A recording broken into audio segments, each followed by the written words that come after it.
समर्थ रामदास स्वामींनी लिहिलेला दासबोध हा केवळ भक्तीचा नाही तर दैनंदिन जीवनातल्या गोष्टींबद्दल बोलणारा व्यवहार ग्रंथ आहे असं अनेक जण मानतात. ज्या काळात दासबोध लिहिला गेला त्या काळातल्या धारणा वेगळ्या होत्या, समाज वेगळा होता, जीवनशैली वेगळी होती, पण त्यात मांडलेली अनेक मूलभूत तत्व आजही लागू पडतात, मग ती हस्ताक्षराबद्दल असोत किंवा दैनंदिन व्यवहाराबद्दल. मंडळी, समर्थ रामदासांनी दासबोधात मूर्ख माणसाची आणि शहाण्या माणसाची लक्षणं सांगितली आहेत. आजच्या काळात त्यांच्याकडे कसं पाहावं? डिजिटलच्या युगातल्या आपल्या जीवनशैलीला ती तत्व लागू पडतात का? त्यातल्या काही निवडक लक्षणांचा वेध घेण्याचा हा प्रयत्न आम्ही केलाय. चला तर मग जाणून घेऊयात काय आहेत ती लक्षणं. पहिलं लक्षण आहे, दोघे बोलत असती जेथे तिसरा जाऊन बैसे तेथे, दोई खाजवी दोन्ही हाते तो एक मूर्ख. म्हणजेच दोन जण बोलत असताना मध्ये शिरणं आणि मग आपल्याला काही कळत नाही म्हणून डोकं खाजवत बसणं हे मूर्खपणाचं लक्षण आहे. पण विनाकारण हुज्जत न घालणारी, देखल्या देवा दंडवत या नयानं वागणारी व्यक्ती शहाणी ठरते. लटिके जाजू घेऊ नये, सभेस लटिके करू नये, आदर नसता बोलू नये स्वाभाविक. आपण कोणीतरी महत्त्वाचं बोलत असताना तिसरी व्यक्ती मध्येच टपकते आणि हवा पाण्याच्या गप्पा मारते. आपल्याला जिथं कुणी विचारत नाही अशा गप्पांमध्ये घुसून हसं करून घ्यायचं का? कळत पाहता उभा राहे, तोड विना कौतुक पाहे, खरे असता खोटे साहे तो एक मूर्ख.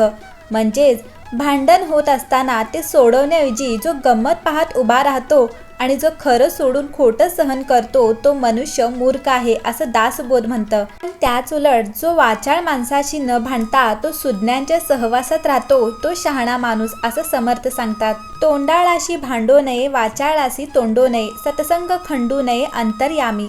म्हणजेच रस्त्यात कुणाचं भांडण सुरू असेल तर अनेक बघ्या आपल्याला कॅमेरा फोन काढून ते रेकॉर्ड करायला धावतात.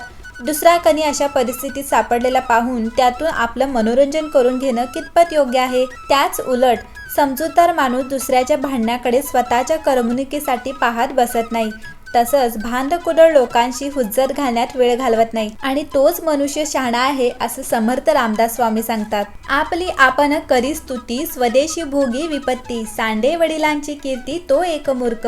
म्हणजेच जो स्वतःचीच टिमकी वाजवणारा आणि अडचणीत सापडलेला असतानाही ती दूर करण्याचं सोडून वाढ वडिलांच्या कर्तृत्वाची फुशारकी मारणाऱ्या माणसाला समर्थाने मूर्ख गणला आहे. आणि त्याच उलट एखादी व्यक्ती जवळची आहे म्हणून जो तिला पाठीशी घालत नाही आणि आपलाच मोठेपणा सांगत बसत नाही त्याला शहाणं मानलं आहे.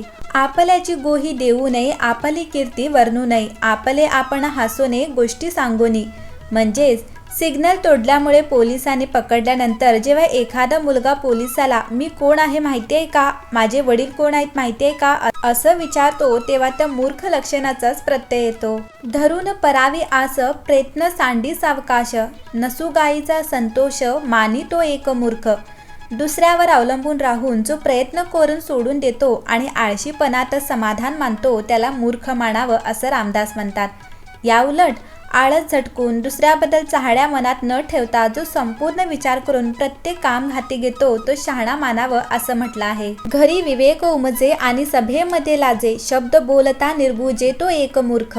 म्हणतात घरी जो विवेकाच्या गप्पा मारतो पण चार चौघात त्याबद्दल बोलायला लाजतो आणि आपलं मंड मांडायला गांगरून जातो त्याची गणना समर्थ रामदास मूर्खात करतात. याच उलट धीराने चार चौघात बोलणाऱ्या आणि लोकांनी निंदा अपमान केला तरी आपला धीर न सोडणाऱ्याला शहाणं समजलं जातं. सभा देखो न गळो नये, समयी उत्तर टळो नये, धिक्कारिता चळो नये, धारिष्ट आपुले. सोशल मीडियावर निनावी अकाउंट काढून शिवीगाळ करणारे अनेक असतात, पण सखोल चर्चेची वेळ आली की धूम ठोकतात. त्या उलट ट्रोल्सच्या टोळ्यांना न भिता सारासार विचार करून बनवलेलं मत जर एखादी व्यक्ती मांडत असेल तर रामदास स्वामींच्या लेखी ती शहाणी ठरेल. विद्या वैभव ना धन, पुरुषार्थ सामर्थ्य ना मान, कोरडाचं वाहे अभिमान तो एक मूर्ख. विद्या वैभव धन सामर्थ्य यातलं काहीही नसताना जो फुकाचा गर्व बाळगतो तो मूर्ख असतो. या उलट आपलं कर्तृत्व नसतानाही केवळ मिंधेपणाने मिळणारा अन्न, मग ते स्वतःच्या वडिलांनी दिलेलं का असेना, जी व्यक्ती खात नाही ती शहाणी. म्हणूनच रामदास स्वामी म्हणतात कामे बिन राहू नये, नीच उत्तर साहू नये, आसुदे अन्न सेवू नये वडिलांचेही. दंत चक्षु आणि ग्राण, पाणी वसन आणि चरण, सर्व काळ जयाचे मळीन तो एक मूर्ख. जो अस्वच्छ आणि अव्यवस्थित राहतो तो मूर्ख आणि जो टापटीप राहतो तो शहाणा असतो. शौचालयात वेळीच जाणारा, स्वच्छ कपडे घालणारा आणि बाहेर जाणाऱ्या व्यक्तीला कुठे चाललास असं न विचारणारा शहाणा असतो, असंही दासबोधात म्हटलं आहे. म्हणूनच समर्थ म्हणतात, शौचेविन असो नये, मळीन वस्त्र नेसो नये, जाणारास पुसो नये, कोठे जातोस मनोनी. मस्तर करणारा व्यक्ती कसा असतो? समर्थांसी मस्तर धरी, अलभ्य वस्तूंचा हेवा धरी, घरीच्या घरी करी चोरी, तो एक मूर्ख.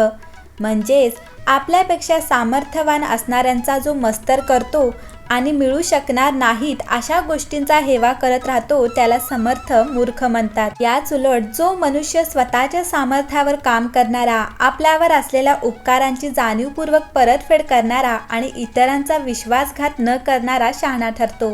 म्हणूनच समर्थ म्हणतात, कोणाचा उपकार घेऊ नये, घेतला तरी राखो नये, परपीडा करू नये विश्वासघात. कामापुरता मामा आपले काज होई तवरी, बहुसाल नम्रता धरी, पुढिलांचे कार्य न करी, तो एक मूर्ख. म्हणजेच कामापुरता मामा या नयानं वागणारा माणूस मूर्ख असतो असं रामदास सांगतात. पण याच उलट दिलेला शब्द जाणणारा, योग्य तिथं बळाचा वापर करण्यात न कचरणारा आणि स्वतः एखादी गोष्ट केल्याशिवाय दुसऱ्याला त्याबद्दल न ऐकवणारा माणूस शहाणा मानावा असंही ते सांगतात.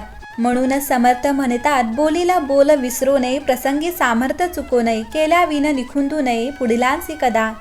अर्थाचा अनर्थ करणारा व्यक्ती कसा असतो असे समर्थ म्हणतात, तर अक्षरे गाळून वाची, काते घाली पदरीची, निघा न करी पुस्तकांची, तो एक मूर्ख. म्हणजेच पुस्तकांची निगा न राखणारा जो माणूस मुळातली अक्षरे वाचायची सोडून त्यात स्वतःकडच्या मजकुराची भर घालतो, तो मूर्ख मानला जातो.